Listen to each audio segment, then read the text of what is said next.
ایک نوجوان کا میں نے آپ کو واقعہ سنانا ہے۔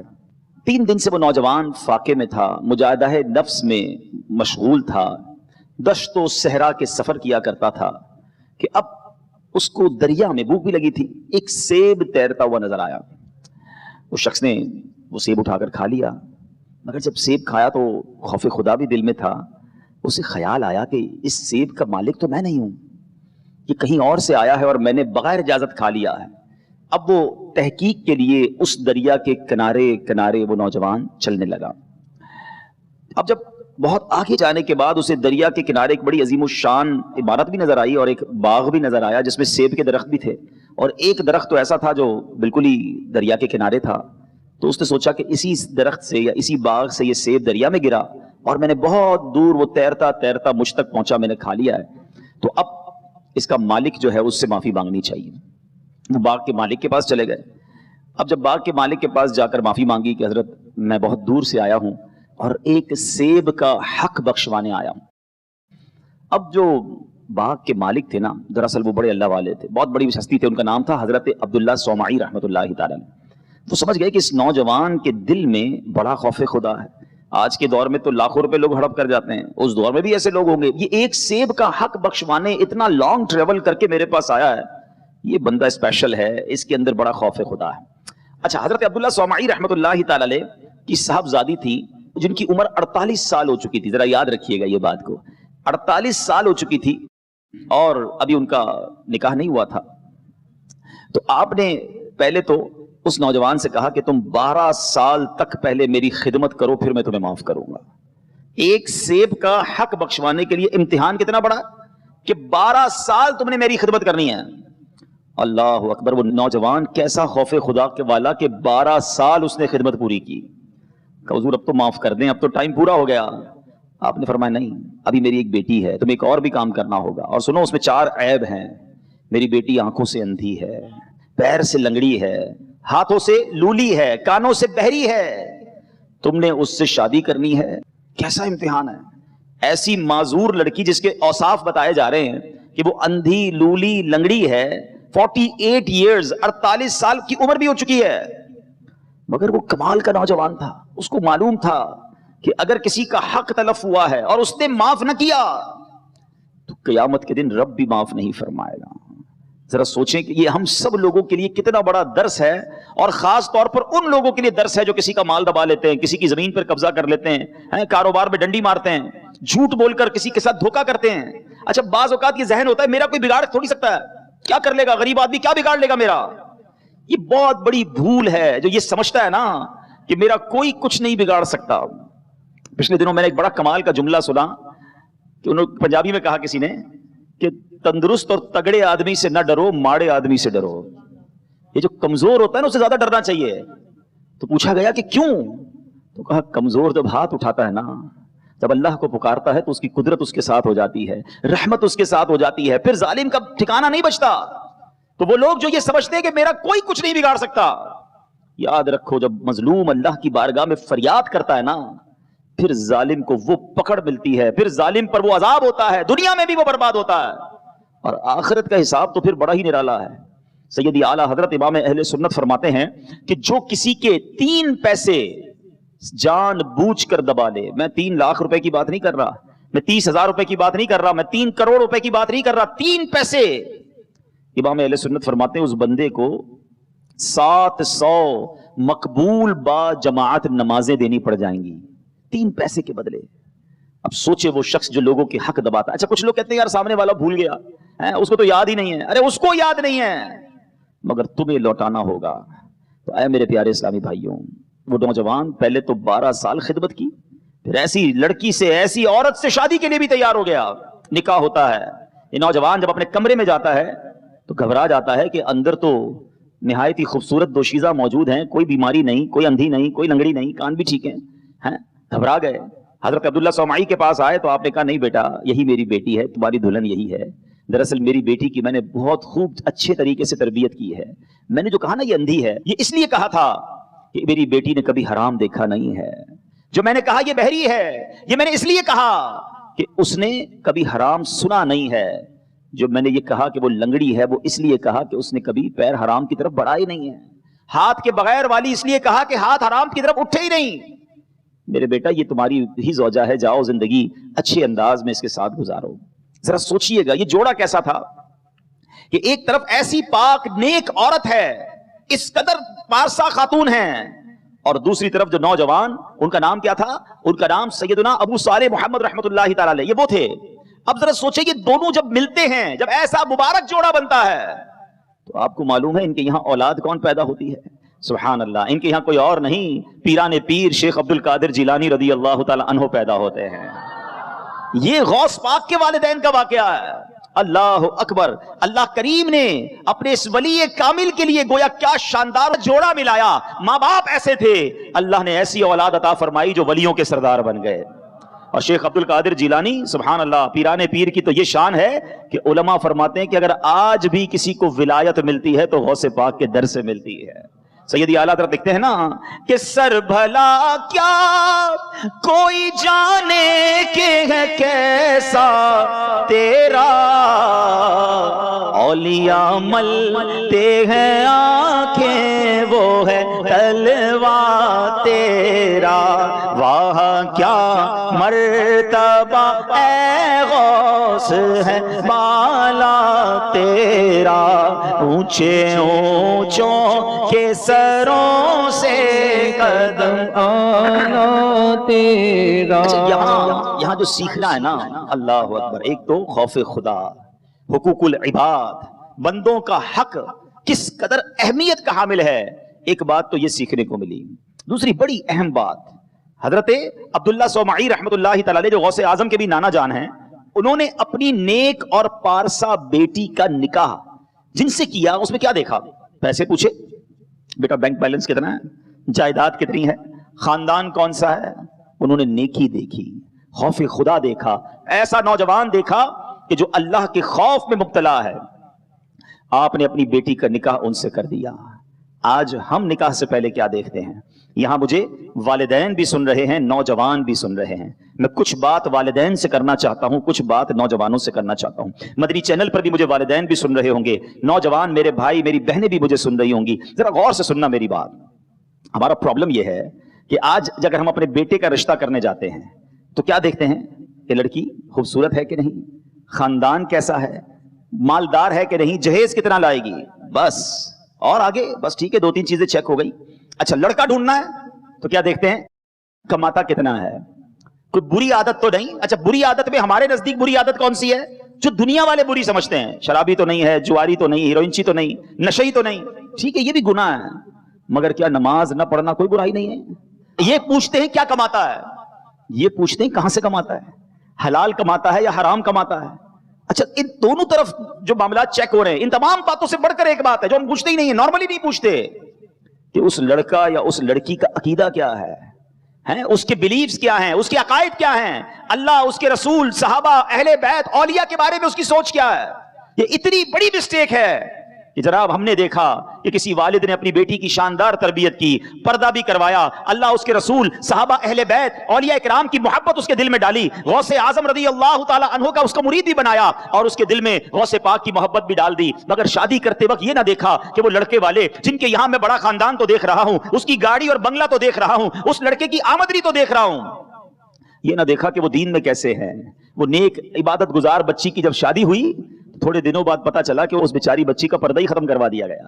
وہ بچی تو ماں باپ کے کہنے پہ چلی گئی اس خاندان میں, اچھا پردہ بھی ختم کروایا گیا, اور تھوڑے دنوں کے بعد اس کا ذہن بھی خراب کرنا شروع کیا کہ تم یہ نبی پاک کا میلاد کیوں مناتی ہو, یہ غوث پاک کا ذکر کیوں کرتی ہو, یہ ولیوں کی باتیں کیوں ہوتی ہیں, ارے ساری زندگی جو تم نے کمائی کی تھی وہ تم نے ادھر رشتہ کر دیا, تم کو کوئی دیکھنا نصیب نہ ہوا.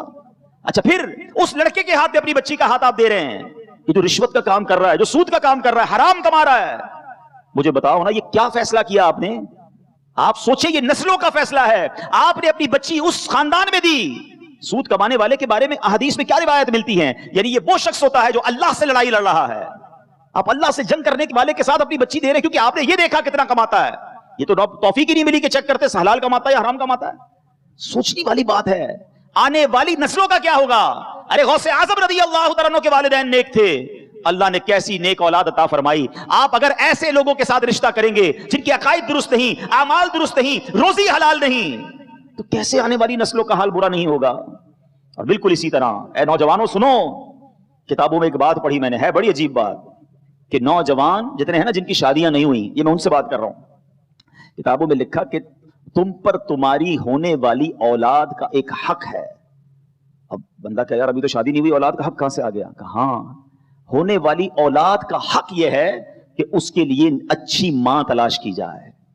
جی جناب، کیونکہ ماں ہی پہلی ٹیچر ہوتی ہے، ماں ہی پہلی درس گاہ ہوتی ہے. ارے ماں ہی نمازی نہیں ہے تو وہ کیسے بچوں کو نمازی بنائے گی؟ ماں ہی دیندار نہیں ہے تو بچوں کے اندر کیسے دین آئے گا؟ اللہ اکبر. غوث اعظم کی شان تو کیسی تھی، آپ جب 5 سال کے قریب پہنچے، مدرسے لے کر جایا گیا، قاری صاحب نے کہا بیٹا بسم اللہ الرحمن الرحیم پڑھو. پیران پیر شیخ عبد القادر جیلانی رضی اللہ تعالیٰ عنہ نے پڑھنا شروع کیا، بسم اللہ الرحمن الرحیم سے شروع کیا، الف لام میم سے پہلا پارا سنایا، سیقول سے دوسرا سنایا، تلک الرسل سے تیسرا سنایا. سناتے سناتے غوث پاک نے پہلی نشست میں زبانی 18 پارے سنا دیے.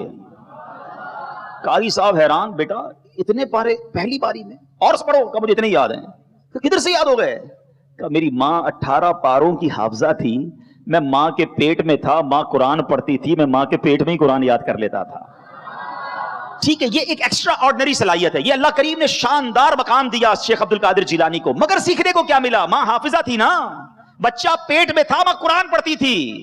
آج بچہ پیٹ میں ہو، ماں فلمیں دیکھ رہی ہے، ماں گانے سن رہی ہے. جو ماں بے پردہ بازار میں گھوم رہی ہے اس کی بچیوں پر کیا اثر پڑے گا؟ پلیز اے میرے نوجوانوں، یہ تم پر بھی ذمہ داری ہے. صرف یہ نہ دیکھو لڑکی کیسی ہے، ہمارے ایک ہی کانسیپٹ ہے، دکھنے میں اچھی ہونی چاہیے. ارے یہ شکل و صورت یہ چند دنوں کا پیار ہے، ساری زندگی گزارنی ہے. دیکھو دین میں کیسی ہے. اور میں نبی پاک علیہ الصلوۃ والسلام کی آپ کو حدیث سناتا ہوں. کچھ لوگ تو شادی اسی لیے کرتے ہیں، بڑا خاندان ہوگا، بڑا پیسہ آئے گا، ارے جناب بڑا نسب ہوگا، بڑی فیملی کے ساتھ ذرا میرا تعلق ہو جائے گا کہ میں فلاں خاندان کا داماد ہوں. سنو اللہ کے حبیب علیہ الصلوۃ والسلام کیا فرماتے ہیں. نبی پاک علیہ الصلوۃ والسلام نے فرمایا کسی عورت سے نکاح کے لیے 4 چیزوں کو مد نظر رکھا جاتا ہے. نمبر 1 اس کا مال، نمبر 2 حسب نسب فیملی خاندان، نمبر 3 حسن و جمال، اور نمبر 4 دین. 4 چیزوں کو چیک کرنے والے کرتے ہیں. آقا علیہ الصلوۃ والسلام نے فرمایا تمہارا ہاتھ خاک آلود ہو، تم دیندار عورت کے حصول کی کوشش کرو. یعنی ان 3 چیزوں کی کوئی اہمیت نہیں، دیندار ہونا ضروری ہے. پتا چلا بڑا پیسہ ہے، بڑا حسن و جمال ہے، عقیدہ ہی درست نہیں ہے، دل میں گندگی بھری ہوئی ہے، بے حیائیاں ہیں، بتاؤ نا آنے والی نسلوں کا کیا بنے گا؟ تو دیندار کا انتخاب یہ خود نبی پاک علیہ الصلوۃ والسلام نے تربیت فرمائی. ایک اور جگہ نبی پاک علیہ الصلوۃ والسلام فرماتے ہیں، ابن ماجہ کی حدیث ہے، میرے آقا فرماتے ہیں بے شک دنیا بہترین استعمال کی چیز ہے، لیکن اس کے باوجود نیک اور صالحہ عورت دنیا کے مال و متاع سے بھی افضل و بہترین ہے.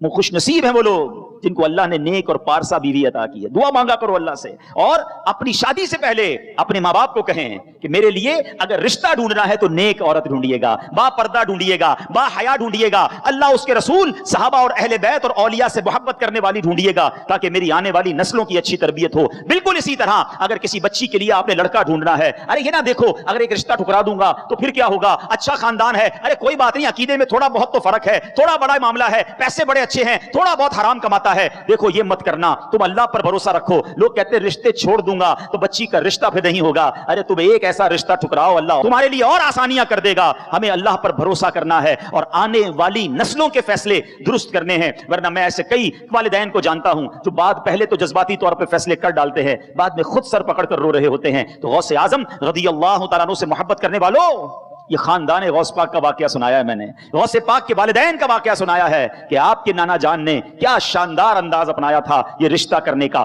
دوسری بات جو اس واقعے سے سیکھنے کو ملتی ہے، یہ بھی والدین کے لیے ہے کہ اگر ہم نیک ہوں گے نا تو ہمارے بچے نیک ہوں گے.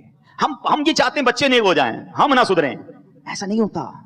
ماں باپ کو پہلے سدھرنا پڑے گا، ماں باپ کو اپنی عادتیں بہتر کرنی پڑیں گی. اگر آپ چاہتے ہیں آپ کی اولاد نیک بنے تو فرسٹ آف آل ہمیں اپنے آپ کو درست کرنا پڑے گا. وہ والد کیسے امید رکھتا ہے کہ میں 5 ٹائم نماز نہ پڑھوں، صرف جمعے کی نماز پڑھوں اور میرا بیٹا 5 وقت کا نمازی بن جائے، خود شراب پیتا ہو اور کہے میرا بچہ نیک بن جائے؟ وہ ماں کیسے امید رکھتی ہے خود بے پردہ گھومے اور کہے میری بچی با پردہ ہو جائے؟ نہیں جناب، ہمیں بدلنا ہوگا. بچے انسپریشن لیتے ہیں، بچے پہلے ماں باپ کو دیکھتے ہیں. میں آپ کو مثال کے ذریعے سمجھا دیتا ہوں. دیکھیں جس گھر میں نماز ہوتی ہے، دادا دادی نماز پڑھتے ہوں، نانا نانی نماز پڑھتے ہوں، آپ نے دیکھا ہوگا چھوٹے چھوٹے بچے بھی نماز پڑھ رہے ہوتے ہیں. وہ جا نماز بچھائیں گے، ابو کے ساتھ آ کے چھوٹا بیٹا کھڑا ہو جائے گا. چھوٹی بچی جس کو دوپٹہ باندھنا بھی نہیں آتا، وہ دوپٹہ باندھے گی، امی جان یا نانی جان کے ساتھ پڑھنا شروع کر دے گی. کیوں؟ وہ جو دیکھتے ہیں وہ اپناتے ہیں. اب گھر میں نماز کی بجائے گانے باجے ہوں،